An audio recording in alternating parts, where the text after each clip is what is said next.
Hello दोस्तों, कैसे हो आप लोग। मेरा नाम है दीपक और मैं स्वागत करता हूँ अपने इस यूट्यूब चैनल सिविल एनालिसिस में, जिसमें आज हम बात करेंगे 9 अगस्त 2023 के हिंदू एडिटोरियल एनालिसिस की। तो चलिए स्टार्ट करते हैं, देखते हैं कौन कौन सी आज की इंपॉर्टेंट आर्टिकल है। सबसे पहले जो आर्टिकल हम लेने वाले हैं, climate events and an umbrella for urban health. इसमें क्या बात करने वाले हैं, इसमें जो है आपके जिस तरह के क्लाइमेट इवेंट्स हो रहे हैं उसके बाद जो बीमारियां वगैरह होती है उसका जो हेल्थ कंसर्न है, और अर्बन हो चाहे वो रूरल हो उसके बारे में यहाँ डिस्कस करेंगे। अगला आर्टिकल है learning from chips act of USA. USA में किस तरह की चीप एक्ट वगैरह जो है वो बनाए जा रहे हैं, जिसके वजह से उसको इंडिया के कंपैरिजन में यहाँ पे किया जा रहा है कि इंडिया में इस तरह की चीप एक्ट वगैरह जो है किस तरीके से जो यूएस कर रहा है आज इंडिया में क्यों नहीं हो रहा है, उसके कंपैरिजन के बारे में यहाँ पे डिस्कस करेंगे। और लास्ट है आपका in Andhra rich districts perform poorly in social indicator. मतलब जो रिच डिस्ट्रिक्ट्स है, जो अच्छे डिस्ट्रिक्ट लेवल जो है अच्छी है, उनकी जो इनकम है वो अच्छी है, लेकिन वहां पे सोशियो इकोनॉमिक इंडिकेटर जो है वो कहीं ना कहीं परफॉर्मेंस जो है वो कहीं ना कहीं खराब होते जा रहे हैं। इसके बारे में यहाँ डिस्कस किया जाएगा। तो चलिए स्टार्ट करते हैं पहले टॉपिक को। सबसे पहला है climate events and an umbrella for urban health. क्या बताया जा रहा है यहाँ पे, देखिए बहुत सारे अभी यहाँ पे सबसे ज्यादा फोकस करने की बात है कि अभी इस टाइम पे मानसून सीजन चल रहा है, और मानसून सीजन के दौरान क्या हो रहा है, बहुत सारे जो है अलग अलग पार्ट में अलग अलग तरह की जो है डिवास्टिंग देखने को मिल रहा है। ठीक है, और ये जो डिवास्टिंग है वो अलग अलग पार्ट से अलग अलग तरीके से निकल के आ रहा है। जैसे हम बिपोर जो की बात करें तो कहाँ पे आया था, आपके अरेबियन सी में आया था जो कि जून के टाइम पे, और जो वेस्टर्न इंडिया है वहां पे कहीं लैंडफॉल किया था, और लैंडफॉल के साथ साथ वहां पे बारिश वगैरह भी काफी ज्यादा हुई थी। और अगर दूसरी चीज बात करें ईस्ट नॉर्थ ईस्ट की तरफ तो वहां कहीं ना कहीं फ्लड आया था। ठीक है, और अगर हम बात करें अभी की रिसेंटली के टाइम पे तो जो हेवी रेन हुआ था आपके कहाँ पे, नॉर्थ इंडिया की तरफ, जिसके कारण से जो इंडिया में फ्लड वगैरह जो है नॉर्थ इंडिया में वो हो गया था। और उसके कारण सबसे ज्यादा जो चिंताजनक की बात है यहाँ पे सबसे ज्यादा पॉलिसी मेकर को, कि पॉलिसी मेकर इस टाइम पे किस चीज पे सबसे ज्यादा ध्यान दे, वो गरीबी पे ध्यान दे, पुवर्टी पे, यानी कहने का मतलब पुवर्टी पे ध्यान दे, या फिर आपके सोशियो इकोनॉमिक इंडिकेटर पे ध्यान दे, इकोनॉमी पे ध्यान दे, या फिर आपके हेल्थ पे ज्यादातर ध्यान दे। ठीक है, तो यहाँ पे पॉलिसी मेकर के लिए एक कंसर्न की बात हो गई है, और वो क्या चाहते हैं कि लाइफ को किस तरह से जल्द नॉर्मल स्टेज में लाया जाए। और इसके साथ अगर देखा जाए जहां पे ये सारे मोस्टली किससे वाटर रिलेटेड है, यानी कि आप बिपर जो है देख लो, या फिर नॉर्थ ईस्ट में देख लो, या फिर आपके नॉर्दर्न एरिया में देख लीजिए, तो वहां पे हर जगह कहीं ना कहीं पानी से रिलेटेड जो है प्रॉब्लम सबसे ज्यादा देखने को मिल रही है। तो इनके वजह से क्या होती है, जो कॉमन वाटर है उसके वजह से वेक्टर बोर्न डिजीज जो है ज्यादा होती है, जैसे कि आपके typhoid, cholera, dysentery, leptospirosis, malaria, dengue, ये सब जो है इस टाइम पे सबसे ज्यादा रेन अफेक्टेड एरिया में नुकसान इंपैक्ट पहुंचाएंगे लोगों को, और जिसके वजह से यहाँ जो है सबसे ज्यादा फैलने का खतरा ये सब वाटर के वजह से है, इसलिए इनको वेक्टर बोर्न डिजीज भी कहा जाता है। अगर हम बात करें अलग अलग सेक्शन की पॉपुलेशन अलग अलग जगह पे रहते हैं, और उनको एक्सट्रीम क्लाइमेट इवेंट को देखने का सामना करना पड़ता है, जिसके वजह से जो उनकी अर्बन एरिया है सबसे ज्यादा जो पर्टिकुलरली प्रॉब्लमेटिक है वो कहीं ना कहीं आज के टाइम पे अर्बन एरिया को बताया जा रहा है, क्योंकि अर्बन एरिया में बहुत सारे स्लम्स है और अर्बन सेटलमेंट्स जो है कॉलोनीज के रूप में बसे हुए हैं। यानी कि आप देखेंगे अर्बन एरिया में चले जाए तो आप देखेंगे जो घर है काफी ज्यादा चिपके चिपके से, यानी कि कंजेस्टेड एरिया में बना हुआ है, जिसके वजह से यहाँ अगर एक इंसान को फैलता है तो दूसरे इंसान को जल्दी फैलने का समस्या जो है ज्यादा तेजी से होता है। लेकिन वहीं अगर हम लोग रूरल एरिया की बात करें, रूरल एरिया में आज भी गांव के एरिया के में बहुत सारे जगह पे आप देखेंगे कुछ घर यहाँ पे कुछ घर यहाँ पे, तो अलग अलग जगह पे थोड़ा सा घर बसे हुए हैं, जिसकी वजह से थोड़ा सा जो उनमें डिस्टेंस है वो मेंटेन रहती है। अगर हम बहुत सारे अलग अलग मेजोरिटी के पीपल को देखें तो वो कहीं ना कहीं कहाँ पे कॉलोनीज में रहते हैं या फिर आपके स्लम्स में रहते हैं, और सबसे ज्यादा ये क्या है, गरीबी इनको माना जाता है, और इनकी वर्किंग जो है इनफॉर्मल सेक्टर में है सबसे ज्यादा, जिसके वजह से कोई सोशल सिक्योरिटी भी इनको नहीं मिल पाती है। तो यहाँ पे तो सबसे ज्यादा खतरा क्या हो जाती है, जो ये स्लम्स या फिर जो आपके कॉलोनीज वगैरह रिसेटलमेंट करती है वहां पे इनको ज्यादा नुकसान का सामना करना पड़ता है। अगर हम इसकी वल्नरेबिलिटी की बात करें तो यहाँ क्लाइमेट चेंज ने कहीं ना कहीं क्लाइमेट चेंज इनको कहीं ना कहीं इनकी जो लाइफ प्रोसेशन है उसको क्या करेगी, चेंज करेगी। अगर हम बात करें यहाँ पे, यहाँ एक स्टडी में बताया गया the Indian general public health study की गई थी उसमें 2 इंपॉर्टेंट पॉइंट निकल के आए। क्या निकल के आए कि हाउस होल्ड, अगर हम लोग बात करें पुअर इकोनॉमिक इंडिकेटर की, जो सबसे ज्यादा वल्नरेबल है वो है मलेरिया से। ठीक है, यानी कि यहाँ मलेरिया के खतरा होने के सबसे ज्यादा चांसेस है। अगर अर्बन हाउस होल्ड की बात करें, यहाँ कंपेरिजन करें रूरल के, तो वहां पे सबसे ज्यादा हमें जो सफरिंग देखने को मिलता है वो मलेरिया से देखने को मिलता है। और साथ ही साथ हम डेंगू के बारे में तो जानते हैं, डेंगू भी यहाँ पे खतरा बन रहा है। यानी कि 2 चीज आपके डेंगू और मलेरिया, ये सबसे ज्यादा इंपैक्ट पहुंचाने वाले अर्बन सेटलमेंट में सबसे ज्यादा प्रॉब्लम करने वाले जो है डिजीज के रूप में जाने जाते हैं। अगर दूसरी बात करें, household climatically high and moderate high vulnerable states get और suffering iron malaria from malaria. Malaria से जो है सबसे ज्यादा वल्नरेबली जो है क्लाइमेट चेंज के वजह से या क्लाइमेट के वजह से ही क्या होती है, प्रॉब्लम निकल के आती है। और इस टाइम पे सबसे ज्यादा अगर देखा जाए कि पोस्ट मानसून का टाइम चल रहा है और यहाँ पे वाटर बॉर्न डिजीज होना एक आम बात है। तो इसके लिए क्या करना चाहिए, डिजीज को मैनेजमेंट ऑफिशियल को क्या होना चाहिए, हाई अलर्ट पे रहना चाहिए, जिसको मॉनिटर करते रहना चाहिए बार बार, और इसके स्प्रेड को क्या करना चाहिए, देखना चाहिए, मॉनिटर करते रहना चाहिए, इसकी स्प्रेड किस तरह से हो रहा है, किस तरह से नहीं पड़ रहा है। और अगर इस टाइम की हम बात करें, सबसे ज्यादा प्रेशर उन लोगों पे है जो इस चीज को कंट्रोल करने में लगे हुए हैं। ठीक है, अगर बात करें controlling of the spreading of this disease, एक सिस्टमेटिक और कोऑर्डिनेशन की जरूरत है। अब सिस्टमेटिक और कोऑर्डिनेशन की अगर बात करें, सिर्फ सिस्टमेटिक ये नहीं कि आप खुद ही इसको कोऑर्डिनेट सिस्टमेटिक तरीके से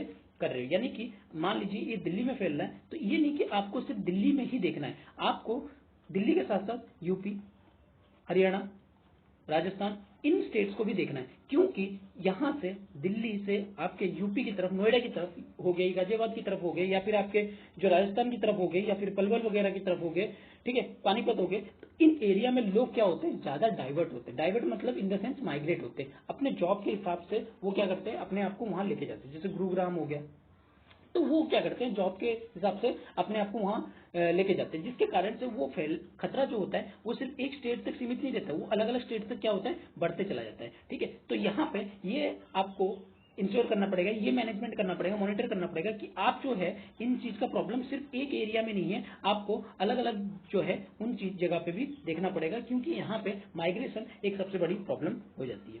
अगर हम बात करें हेल्थ सिस्टम की, यहाँ पे अब बताया जा रहा है कि हेल्थ सिस्टम को किस तरह से होना चाहिए। देखिए, सबसे पहले तो हमें कि ये अनप्रेडिक्टेबल है, जो भी बीमारियां हो रही है, जो भी खतरे हो रहे हैं, अनप्रेडिक्टेबल है। और इसमें कहीं ना कहीं सबसे ज्यादा जो प्रॉब्लम हो रही है वो है एक्सट्रीम क्लाइमेट इवेंट, जो हमारी अलग अलग क्लाइमेट इवेंट हो रही है उसके वजह से। तो हमें क्या करना चाहिए, सबसे पहले तो हमें प्राइमरी अर्बन के प्राइमरी हेल्थ केयर को क्या करना पड़ेगा, रेजिलियंस करना पड़ेगा और इंश्योर करना पड़ेगा कि यहाँ पे सारी सुविधा जो है, फैसिलिटी जो है लोगों को मिल सके। अगर इस तरह की कोई चीज आती है तो उनको क्या हो सके, मिल सके। यहाँ सबसे ज्यादा जो फोकस होनी चाहिए वो कहाँ पे होनी चाहिए, अर्बन पॉपुलेशन पे होनी चाहिए। और क्योंकि अर्बन पॉपुलेशन सबसे ज्यादा क्या होती है, कंजेस्टेड एरिया यानी स्लम वगैरह या पेरी अर्बन एरिया में वगैरह में रहती है, जिसके वजह से इनको जो इमरजेंसी सिचुएशन है सबसे ज्यादा यहाँ पे रिक्वायरमेंट है। और यहाँ पे कहीं ना कहीं इनकी एडवांस अगेंस्ट इम्पीडमेंट क्राइसिस, इनको क्राइसिस वगैरह है, ये जो क्लाइमेट चेंज है उनको एडेप्ट करने में थोड़ा टाइम लगेगा, जिसके कारण से इनकी जो खतरा होती है ज्यादा बढ़ जाती है। तो आपको इंश्योर करना पड़ेगा, इस तरह की अगर प्रॉब्लम आती है तो सबसे पहले प्राइमरी अर्बन जो हेल्थ केयर सिस्टम है उनको आपको क्या करना पड़ेगा, स्ट्रॉन्ग करना पड़ेगा।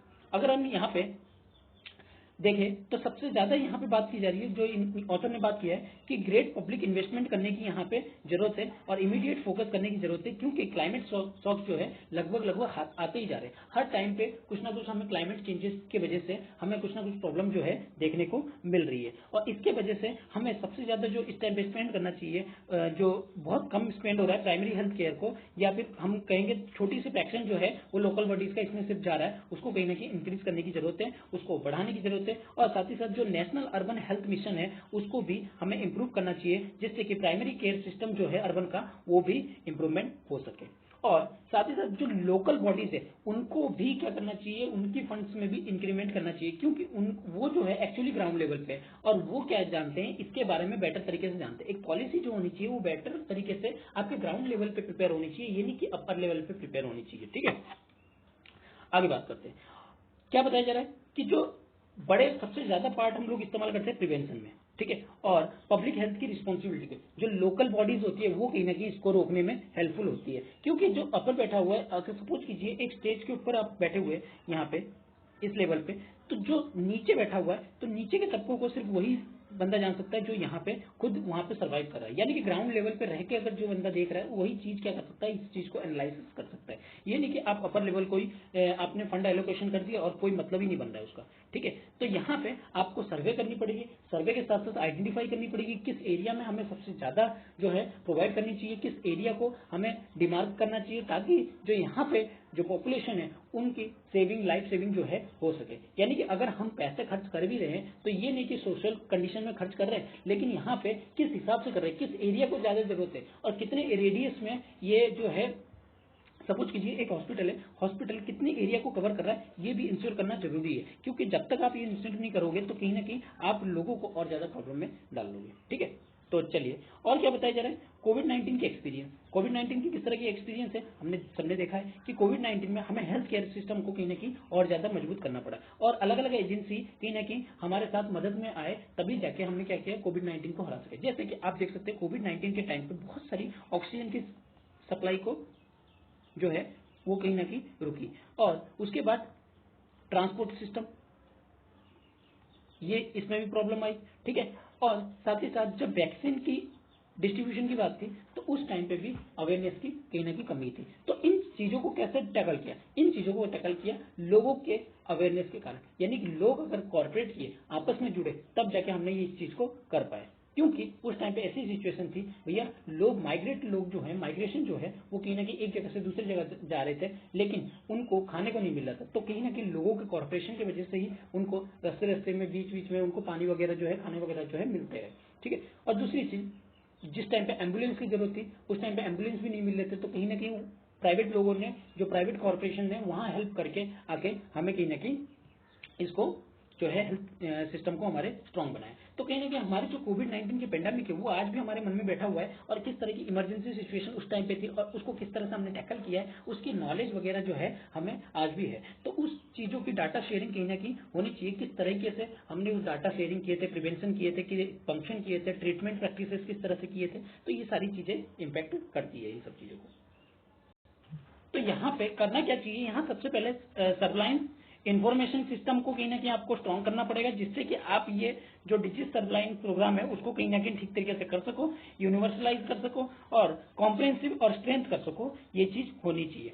अगर हम बात करें हेल्थ के नेचर की, तो ये कहीं ना कहीं अभी सबसे ज्यादा क्लाइमेटिक क्राइसिस की वजह से ही क्या हो रहा है, बढ़ रहा है। तो यहाँ पे डिजीज कंट्रोल प्रोग्राम को कहीं ना कहीं जरूरी है कि कॉम्प्रिहेंसिव तरीके से हेल्थ सिस्टम में इंक्लूड किया जाए और इसको किसी तरह से पब्लिक हेल्थ प्रोग्राम में मैनेजमेंट जो है वो किया जाए। इसके लिए गवर्नमेंट को अलग अलग स्टेप्स लेनी पड़ेगी, अपने फ्रंटलाइन वर्कर के साथ काम करके इन डिजीज को किस तरह से मैनेज करना है, इनके लिए अलग अलग जो मल्टीपर्पज है उसको बनाना पड़ेगा। साथ ही जो front line public health cadre है अर्बन एरिया को, उसको भी यहाँ पे अकाउंटेबल होनी पड़ेगी, और यहाँ कम्युनिटी की हेल्थ सिस्टम के लिए यहाँ की न की एक नई नई पॉलिसीज जो है वो इन्वेंशन करनी पड़ेगी, ठीक है, पॉलिसी बनानी पड़ेगी, ठीक है।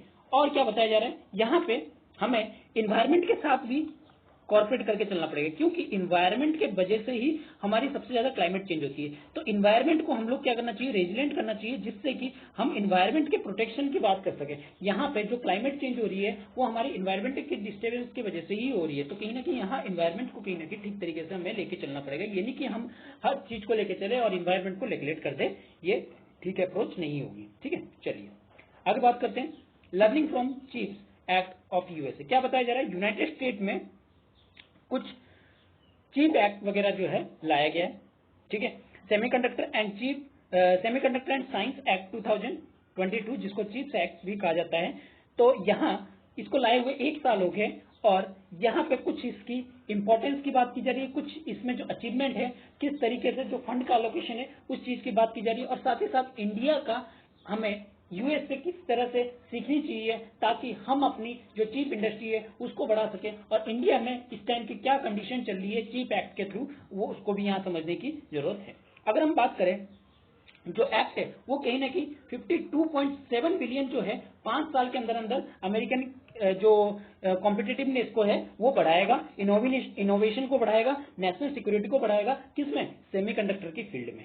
और यहाँ पे कहीं ना कहीं लॉन्ग टर्म इफेक्टिव की बात की जा रही है। ये एक्ट जो है लॉन्ग टर्म इफेक्टिव की बात करता है, और इस चीज से कहीं ना कहीं यहाँ इंडिया का पर्सपेक्टिव कहीं ना कहीं ऑब्जर्व होता है कि इंडिया कहाँ पे अभी भी लैग कर रहा है, इस चीज को भी समझने की बात है। जो ये एक्ट है वो पूरी तरह से एक क्लियर विंडो देता है जिससे कि इसकी कैपेबिलिटी और स्ट्रक्चर को कहीं ना कहीं हम लोग पॉलिसीज के थ्रू एग्जीक्यूट कर सके, पॉलिसीज के थ्रू एग्जीक्यूट किया जा सकता है। इस चीज की भी ये एक्ट जो है बात बताता है। ठीक है, अब जो एक्ट में इसमें इन्वॉल्वेशन है वो सबसे ज्यादा इन्वॉल्वेशन जो है किसका है, कॉर्पोरेशन का और कोऑर्डिनेशन का। यानी कि कॉर्पोरेशन जो बार प्राइवेट कंपनी है वो किस तरह से कॉर्पोरेशन कर रही है और कोऑर्डिनेट कर रही है, यहां उस चीज को समझने की जरूरत है। जो यहां पे क्या बनाया गया, 4 सेपरेट फंड बनाया गया जिससे इस एक्ट को एग्जीक्यूट किया जा सकता है। जैसे डिपार्टमेंट ऑफ कॉमर्स, यहां पे एक्चुअली ये यूएस की बात हो रही है, ध्यान रखना, यूएसए में जो एक्ट आया है उसकी बात हो रही है। अगर यहां डिपार्टमेंट ऑफ कॉमर्स की बात की जाए, उसने कहीं ना कि $50 बिलियन की जो चीप है वो अमेरिकन फंड को एक्सेलरेट किया है, जिससे कि वो रिसर्च और मैन्युफैक्चरिंग चीजें हैं जो सेमीकंडक्टर है उसको क्या कर सके और बढ़ावा दे सके। और साथ ही साथ डिपार्टमेंट ऑफ डिफेंस ने भी $2 बिलियन की यहाँ पे जो फंड है वो अलोकेशन किया है डिफेंस यूनिक टेक्नोलॉजी ने, और डिपार्टमेंट ऑफ स्टेट ने $0.5 बिलियन दिया है, और साथ ही साथ नेशनल साइंस फाउंडेशन ने भी 0.2 बिलियन जो है वो दिया है, जिससे कि जो सेमीकंडक्टर वर्कफोर्स हो उसको क्या किया जाए, प्रोवाइड किया जाए। और यहाँ पे जो डिपार्टमेंट ऑफ स्टेट ने क्या किया है, foreign partner on semiconductor supply chain security को बनाए रखने के लिए 0.5 जो बिलियन है वो प्रोवाइड किया है। अगर यहाँ पे स्ट्रक्चर की बात करें तो यहाँ सबसे ज्यादा प्रायोरिटी पे रखा गया है सेमीकंडक्टर को।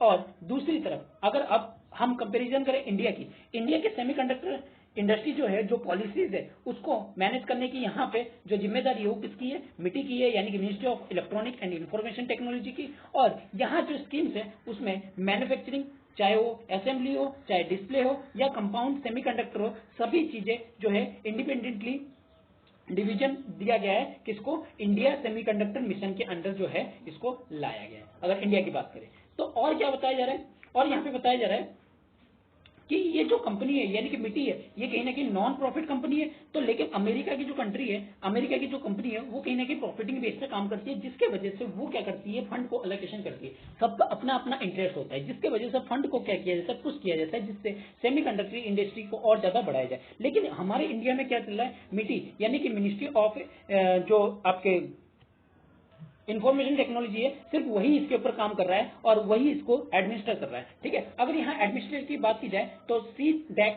और रिसर्च ऑर्गेनाइजेशन कहीं ना कहीं वो भी किसके अंदर में आता है, मिट्टी के अंदर में आता है, जो इसको एडमिनिस्ट्रेशन करने का काम कर रहा है। और जो हमारा सेमीकंडक्टर मिशन है, इंडियन सेमीकंडक्टर मिशन की कमेटी है, वो भी कहीं ना कहीं मिट्टी के ब्यूरोक्रेट्स है। तो यानी कि हम देखा जाए सब कुछ मैनेजमेंट जो यहाँ पे कर रहा है वो कौन कर रहा है, मिनिस्ट्री ऑफ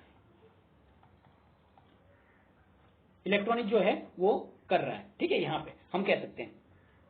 अगर हम बात करें तो कहीं ना कहीं ये जो पूरी प्रोसेस है चीप एक्ट की, उसको पूरी तरह से गवर्नमेंट ओन ही प्रैक्टिस कर रही है। यहाँ पे कंपनी कहीं ना कहीं अलग अलग तरीके से चीप एक्ट में कहीं ना कहीं अपनी वर्कफोर्स को डिप्लॉयमेंट करने का प्लान कर रही है। अगर इसके नोडल एजेंसी की बात करें तो यहाँ नेशनल सेमीकंडक्टर टेक्नोलॉजी सेंटर जो है वो कहीं ना कहीं कोलेब्रेशन कर रही है किसके साथ, इंडस्ट्रीज के साथ, एजुकेशनल इंस्टीट्यूशन के साथ, जिससे कि वो सेमीकंडक्टर की चीजों को और ज्यादा फोकस कर सके और ज्यादा फैला सके। और यहाँ पे जो कंप्यूटिंग सेमीकंडक्टर इंजीनियर है वो कहीं ना कहीं इंडिया में अच्छी मिल जाती है और अच्छे लेवल पे मिल जाते हैं। तो यहाँ पे कहीं ना कहीं इस चीज की कमी नहीं होने वाली है। उसके साथ ही यहाँ पे ध्यान रखा गया है मिट्टी ने क्या, कि वो चीप टू स्टार्टअप जो है वो कहीं ना कहीं उस प्रोग्राम को शुरुआत कर रहा है। ठीक है, जो C2S कहते हैं यानी कि चीप टू स्टार्टअप प्रोग्राम, जो कि कोलैबोरेशन है किसके साथ, 100 यूनिवर्सिटी के साथ और कॉलेजों के साथ, और साथ ही साथ NSTC और C2S का जो एम है क्या कहता है कि वर्कफोर्स को कहीं ना कहीं एक्सपेंशन करना, यानी कि जो चीप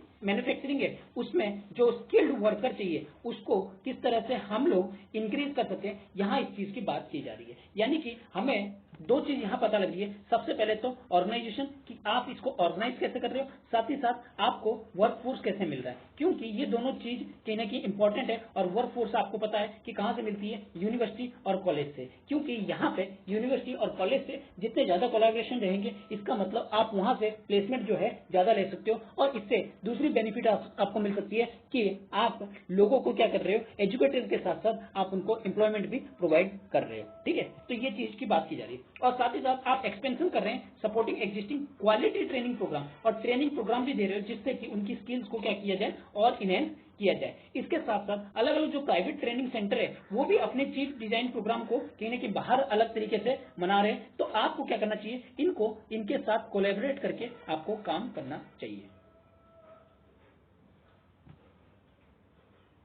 और यहाँ क्या बताई जा रही है, जो C2S है उसको क्या करना चाहिए, फोकस करना चाहिए कि जो ये यूनिवर्सिटी जो प्राइवेट ट्रेनिंग वगैरह दी जा रही है उसको कहीं ना कहीं आप सर्टिफाइड कीजिए, जिससे कि वो और अच्छी तरह से और बेटर तरीके से रन कर सके। अब यहाँ पे स्ट्रक्चरिंग और अकाउंटेबिलिटी की बात की जा रही है। क्या बताया जा रहा है, जो चीफ एक्ट है वो कहीं ना कहीं चीफ ऑफिसर प्रोग्राम ऑफिसर को बनाता है, जो कि एक ले डाउन देते हैं गाइडेंस को और एसेसिंग करते हैं financial viability of the project, यानी कि जो किस तरह की प्रोजेक्ट में फाइनेंशियल स्टेबिलिटी आ रही है उस चीज को कहीं ना कहीं वो गाइडलाइंस देते हैं। और यहाँ सीपीओ की बात की है, सीपीओ इज हायरिंग, यानी कि जो चीफ प्रोग्राम ऑफिसर है वो हायरिंग होते हैं इन्वेस्टमेंट प्रिंसिपल या फाइनेंशियल स्ट्रक्चर डायरेक्टर को, जिससे कि कैटलाइज करते हैं प्राइवेट सेक्टर इन्वेस्टमेंट को, यानी कि जो प्राइवेट सेक्टर इंडस्ट्रियल इन्वेस्टमेंट है उसको बढ़ाने का यहाँ पे उनका काम होता है। जबकि इंडिया में यहाँ पे बताया जा रहा है कि गाइडलाइंस का जो एसेसिंग है वो कहीं ना कहीं वायबिलिटी प्रपोज से होता है और lot of remain done concerning transparency, यहाँ ट्रांसपेरेंसी की कहीं ना कहीं कमी रहती है। गवर्नमेंट को यहाँ क्या करना चाहिए, रेगुलरली मंथली क्या करनी चाहिए,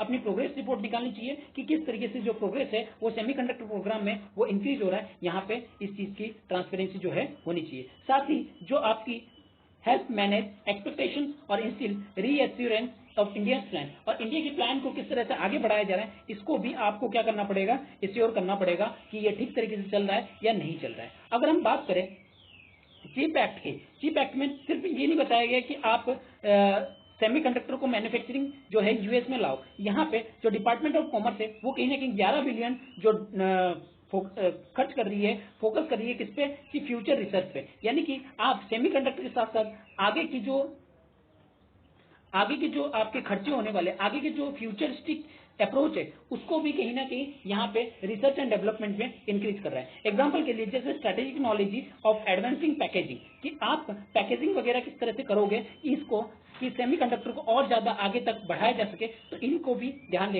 रखने की बात है। ठीक है, और साथ ही साथ जो नेशनल एडवांसमेंट पैकेज मैंने प्रोग्राम है वो कहीं ना कहीं हेल्प करेगा यूएस को कि वो गेन कर सके disproportionate competitiveness advantage in future, यानी कि जो अलग अलग कंट्रीज से के साथ जो डिस्प्रोपोर्शनेट होने वाली है उस चीज को, यानी कि देखिए अगर मार्केट में एक साथ 3-4 कॉम्पिटिटर उतर जाए तो उनके साथ कहीं ना कहीं कॉम्पिटिशन होती है, तो उस कॉम्पिटिशन को क्या करें, पहले ही ऑब्जर्व कर लिया जाए और पहले ही क्या प्रॉब्लम आने वाली है उस चीज को अगर आइडेंटिफाई किया जाए तो आप पहले से ही कंपटीशन से और आगे निकल चुके होते हैं। तो यहाँ पे यही चीज बात कर रहे हैं कि आप जो एडवांस पैकेजिंग मैन्युफैक्चरिंग प्रोग्राम की बात कर रहे हैं उसमें कहीं ना कहीं जो यूएस का गेन है वो किसमें मिलेगा, डिस्प्रोपोर्शनेट कॉम्पिटिटिवनेस, जो कॉम्पिटिटिवनेस आगे आने वाली है उसको कहीं ना कहीं एडवांटेज मिलेगा। ठीक है, इस चीज की बात भी कर रहा है। और हमें साथ साथ जो सेमीकंडक्टर उसमें मल्टी डायमेंशनल अरेंजमेंट करना चाहिए। ठीक है, और पैकेजिंग का भी ध्यान रखना चाहिए। एडवांस मैन्युफैक्चरिंग पैकेजिंग रिसर्च जो है अभी प्रायोरिटी पे होनी चाहिए, जिससे कि हम आगे को भी चीजों को ध्यान रख सके। हमें हाई वॉल्यूम चिप वगैरह मैन्युफैक्चरिंग करनी होगी, तो ये सारी चीजों को कहीं ना कहीं इंडिया में बताया गया है और चिप एक्ट में। और साथ ही साथ इंडिया को इसको भी सोचना पड़ेगा कि कैसे फ्यूचरिस्टिक टेक्नोलॉजी को हम लोग इस्तेमाल कर सके, इन्वेस्टमेंट कर सके, जिससे कि हम लोग और अपने साइंस एंड टेक्नोलॉजी को जो सेमीकंडक्टर की जो पॉलिसीज है उसमें आगे बढ़ा सके। ठीक है, ये सारी चीजें इसमें बताया जा रहा है। चलिए आगे बढ़ते हैं। अगला आर्टिकल है in Andhra rich district perform poorly on social indicator. देखिए यहाँ पे ये आर्टिकल में बहुत सारे डाटा दे रखे हैं। ठीक है, वो डाटा को हमें इतना ज्यादा जरूरी नहीं लेनी, हमें समझना है कि देखिए हमारे पास आंध्र प्रदेश है, आंध्र प्रदेश स्टेट में यहाँ पे अलग अलग डिस्ट्रिक्ट है। ठीक है, और उन डिस्ट्रिक्ट की क्या है, सोशियो इकोनॉमिक कंडीशन क्या है, बहुत अच्छी हो रही है। सोशियो इकोनॉमिक इंडिकेटर जो है बहुत खराब हो रही है। ठीक है, और उसका रीजन क्या है वो चीज यहाँ समझने की बात है। देखिए अगर यहाँ पे आंध्र प्रदेश के कुछ डिस्ट्रिक्ट की बात करें, यहाँ पे पोर्ट सिस्टम अच्छी है, इंफ्रास्ट्रक्चर अच्छी है, ठीक है, एजुकेशन अच्छी है हम कह सकते हैं, लेकिन फिर भी ये सारी चीज होने की वजह से कुछ सेक्टर जो है, कुछ डिस्ट्रिक्ट जो है, एक अच्छी डिस्ट्रिक्ट जो है वो इन सब चीजों में अच्छी है, लेकिन उनकी जो सोशियो इकोनॉमिकल इंडिकेटर है वो कहीं ना कहीं ठीक नहीं है। जहां पे अगर हम कह सकते हैं पुवर्टी कहीं ना कहीं बढ़ी हुई है। ठीक है, कुछ आप यहाँ पे चार्ट में देख सकते हैं आंध्र प्रदेश के रीजन में district wise per capita income में कहीं ना कहीं डिफरेंस नजर आती है, जैसे कि आपको कृष्णा डिस्ट्रिक्ट में, उसके बाद विशाखापट्टनम डिस्ट्रिक्ट में, इन सब में क्या होती है कि कुछ जो है हायर पोजीशन पे है, लेकिन उनकी जो सोशियो इकोनॉमिकल इंडिकेटर है यानी कि पर कैपिटा इंडिकेटर है वो कहीं ना कहीं मिडिल में आके रुक जाती है, यानी कि अपर तक पहुंच ही नहीं पाती है। जबकि यहाँ पे इकोनॉमिकल कंडीशन अच्छी है लेकिन फिर भी लोगों के पास पर कैपिटा इनकम जो है कहीं ना कहीं कम है, यानी कि हम कह सकते हैं यहाँ पे जो पैसा है यानी कि जो रुपीज है वो कहीं ना कहीं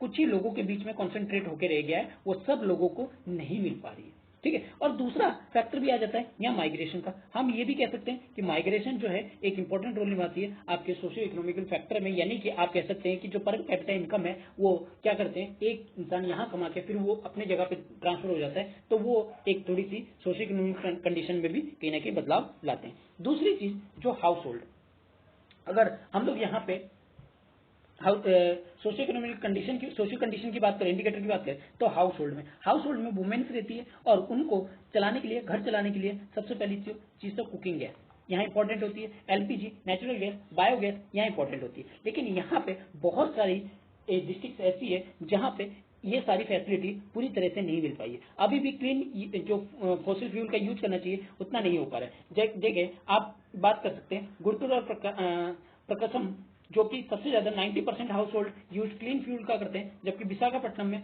केवल 73। कहीं ना कहीं रीजनल डिफरेंस, जो डिस्ट्रिक्ट की डिफरेंस है वो कहीं ना कहीं यहाँ पे आती हुई नजर आ रही है।